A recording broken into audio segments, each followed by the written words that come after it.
Today what we are going to learn is the performance testing of fan. It is nothing but how do we generate a fan curve or a pump curve. The fan curve or a pump curve is nothing but the Q, the flow rate, which is either in meter cube per second or CFM. CFM is nothing but cubic feet per minute, and the head provided by the pump. It can be the static pressure head or the total pressure head. If you remember, the total pressure equal to static pressure plus the velocity pressure. The velocity pressure is rho v square by 2. If you remember from the Pitot tube. So this is the head provided by the pump to overcome the friction and any elevation requirement, any increase in velocity energy or any increase in the pressure. So this is the one in the Bernoulli's equation also we had the head of the pump or head of the fan. And typically it looks like this, the fan curve looks like this. It is monotonously decreasing. Why is it decreasing? Because the power is equal to, if you remember, the static or the total pressure times the velocity, the Q, flow rate. Okay. So in terms of the units, Newton per meter square times meter cube per second, which is Newton meter per second, which is watts. So that is the one. So the power of a pump is fixed. This might be for, let's say, a 4 horsepower pump. So if Q is higher, P has to drop. If Q is low, the P has to increase. So it monotonously decreases. Why is it not a linear line? Because the efficiency may be different at different points. That's why it's not a perfectly a linear curve. But basically you need to understand that it's a monotonously decreasing thing. You also want to remember that the system curve is monotonously increasing. The intersection of the system curve and the pump curve is the operating point. So the whole objective of this video is for us to learn how to generate a fan curve or a pump curve. Let's quickly review. There are two types, the axial fan and the centrifugal fan. The axial fan typically operate at a lower pressure and basically a higher Q. Okay. Here is the axial fan. So basically you have a shaft or a motor shaft, and here is your fan that is rotating. And the flow rate is parallel to the axis of the shaft, therefore it is an axial fan. So sometimes you put it in the van or the tube axial to increase the pressure. The centrifugal fans are the squirrel cage fan. Here the flow direction is changed, it's perpendicular. And your pressures can go anywhere from 7 to 20 inches or even higher of water column. So here is the centrifugal. The air is inlet into the central area and it's sucked up and then it's blown out. So it is a perpendicular direction. So this is the point going into your screen. The air is sucked into your screen and then it pulled up by the blades and then it's pushing out. So to develop the fan curve, we basically follow the standard called Air Movement and Control Association. They developed a standard. That's what we follow. This is voluntary, but almost all fans in the market are tested and the fan curves are generated following the standard. We have the setup to do that in our lab. Maybe we can go and look it up. but we are not going to do in the lab. So basically what you do is, here is your fan. In this case, it's an axial fan. Okay. And this is the fan you want to test it. So what we have to do is we have to set up an elaborate setup. If this is the diameter, then you have a lot of relationship. So you have a little bit of narrowing down, and there is a long tube. You set up a very, very long tube, and you set up a flow straightener. These flow straighteners are nothing but, if I look at it on this way, it consists of lot of pipes. Okay. So the air is going through these smaller pipes. Basically, it makes it flow straight. That's all the purpose is. And then you are going to insert a pitot tube. If you remember the pitot tube you learned in the class, pitot tube is used to measure the static pressure and the total pressure. The difference is the velocity pressure. Using that, you can determine the velocity of the fluid. And if you multiply by the cross-sectional area, you will get a flow rate. So here are the two ends. They are connected to the two manometers, or you can connect it to the two pressure gauges. And they have given all the things about like what should be the dimension, what should be the length of the tube, all based on these diameters. And at the end, you have a throttling device to control the flow rate. So basically, you can block the whole space, or you can open up the end to allow more air to come out or less air to come out. That's how you are going to change the Q, because for doing your fan curve, what you have is Q versus the pressure. You got to change Q and get multiple points, right? So we are going to change the Q by changing the throttling valve. So if you remember the pitot tube, the total pressure is along the flow direction. Here, the air becomes stagnant. The velocity is converted to the pressure. So you measure the total pressure. So whatever you are measuring here, that is a total pressure. The one that is going on perpendicular to the flow rate, there is no velocity on that direction. So it is basically measuring the static pressure. So the difference between the two is the velocity pressure. So the total pressure is equal to static pressure plus the velocity pressure, static pressure plus rho v square by 2, okay, where things are in pascals. So I did show you this pitot tube, the real pitot tube in the lab. It's pretty small.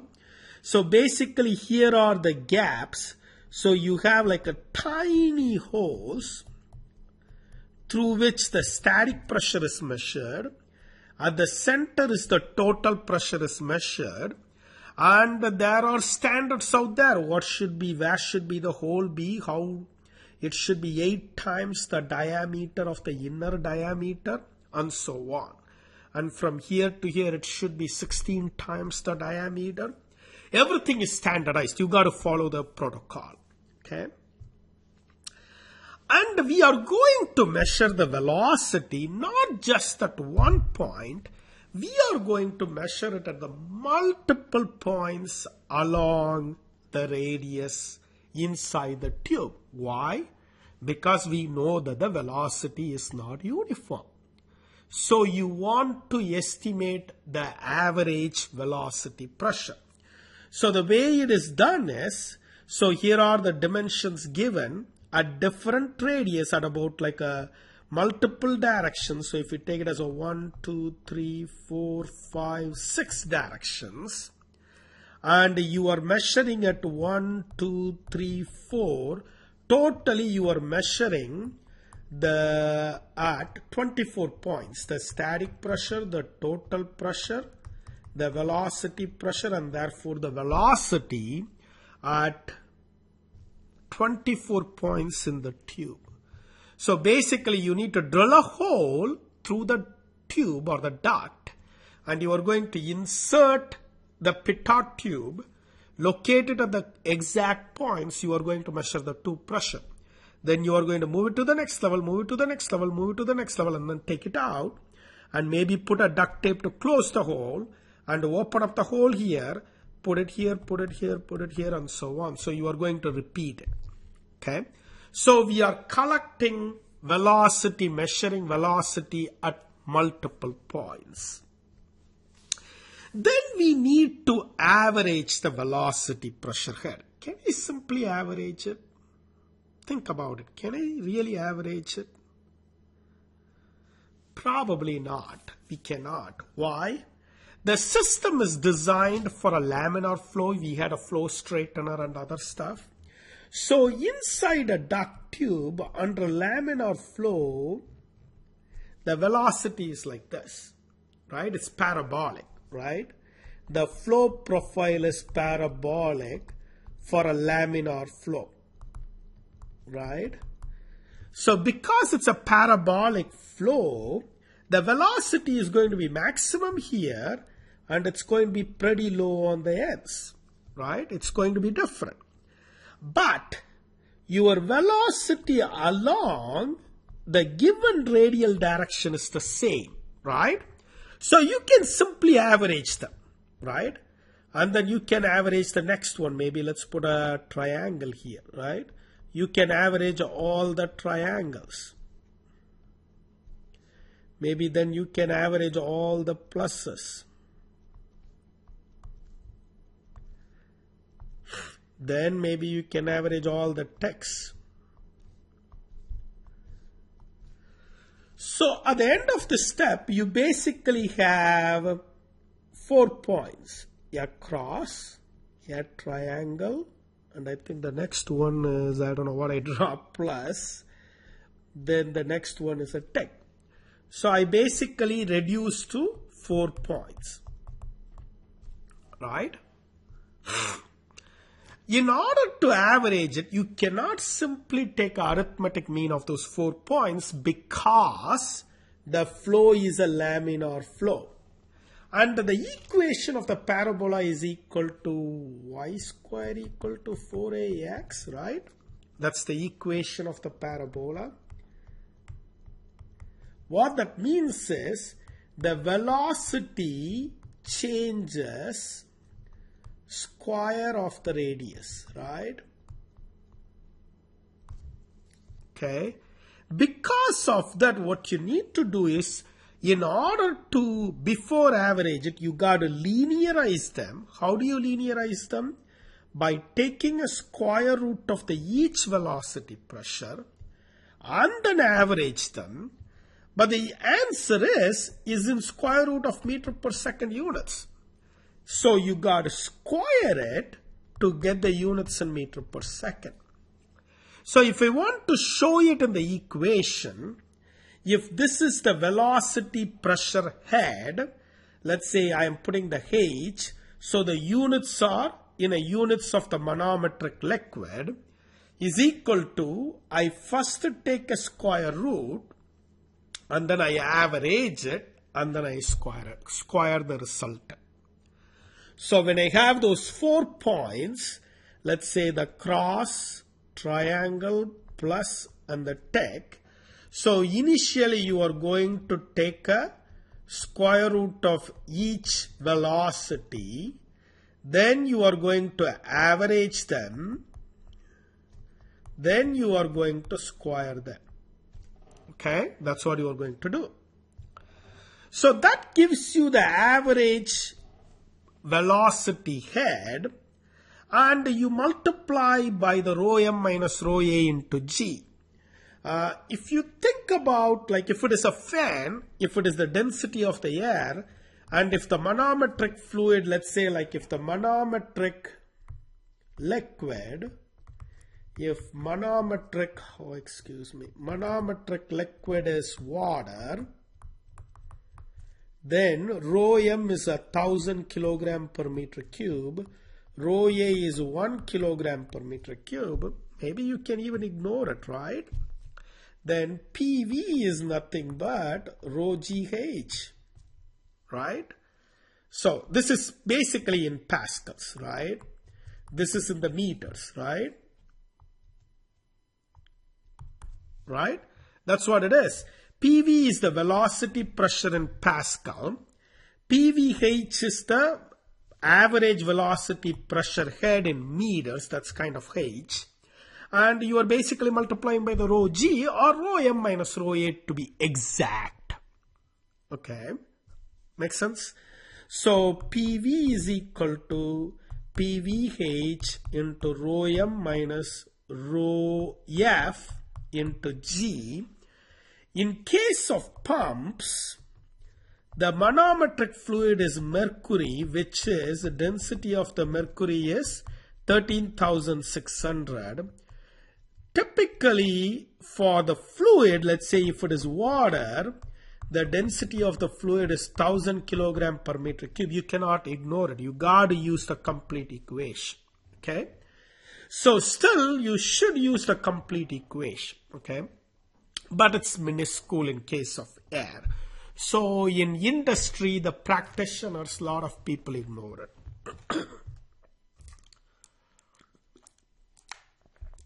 So you can get the density of the air. It does change from the location to location. So typically what you do is you measure the dry bulb temperature and the wet bulb temperature. So you go back to the psychrometric chart. So you have a dry bulb temperature, you have a wet bulb temperature, you get it. And then typically you have a specific volume data, which is 1 over density. So you can determine what the density is. So typically that's how typically density is measured. Then the velocity of the air is equal to square root of 2 PV by rho air. If you remember, the PV is equal to rho V square by 2, right? So V is equal to 2 into PV divided by rho square root of, where rho is the density of fluid. In case of fan, the fluid is air, right? So we are putting square root of 2 PV by rho air. Then the volumetric flow rate Q is equal to the velocity times the cross-sectional area of the duct. So let's recall why we are doing all these steps. So if you remember the entire setup, I had a fan, am I right? I had a fan. And then I had that elaborate setup, right? And then I measured the pitot tube. And then at the end, I had a throttling valve, right? So at a given throttling valve, I measure the static pressure, the total pressure, the velocity pressure, and the velocity, and then the Q, right? And the power is equal to nothing but the pressure times the flow rate. Okay. Then we are going to repeat the step by changing the throttling valve, and we are going to repeat the steps and get basically the fan curve, which is nothing but the flow rate and the pressure head, which is the static pressure or total pressure. And it's going to look like this. Okay. So the static efficiency is nothing but the static pressure times Q. So the theoretical power equal to static pressure times Q. This is the actual power of the pump or the fan, right? So the ratio of 2 is the efficiency, and you calculate it. So if you put a total power, you get the total efficiency. Basically, total power is nothing but static pressure plus velocity pressure, right? And mostly this is what industry uses, okay? but a lot of charts do show the total efficiency too. So if they haven't differentiated it, the default should be the static efficiency. Then you are going to use the throttling valve to change the flow rate, and you are going to repeat the procedure. Basically use the pitot tube traverse across the duct and measure the velocity at the multiple points and average them after linearizing them, right, taking a square root. And then you determine the flow rate. You do have already the static pressure from the pitot tube, and you are going to plot it. And then you keep on going to do it and basically get the flow rate versus the static pressure. So that is the fan curve. That's our whole objective. So you are going to plot on the x-axis the flow rate. In one y-axis, typically you plot the static pressure and the total pressure. In the secondary y-axis, typically you plot the static efficiency, total efficiency. Okay, that basically concludes this presentation. And let's review it one more time. The whole objective is we learned how to determine a fan curve. The fan curve is nothing but the pressure head or pressure provided by the fan at different flow rate. Higher the flow rate, lower the pressure. Lower the flow rate, higher the pressure. And in order to do that, we have to have a long tube and have a flow straightener to avoid any disturbances in the flow rate so that you can measure the velocity more accurately. And in order to measure it accurately, you have to measure it at 24 points after a certain distance on the length of the tube. And then you are throttling the valve to change the flow rate. So when the flow rate is freely flowing, the static pressure is going to be low, right? If I am completely blocking the end, then the flow rate is almost zero and the static pressure on the tube is increasing dramatically, right? So that's why it looks like this, right?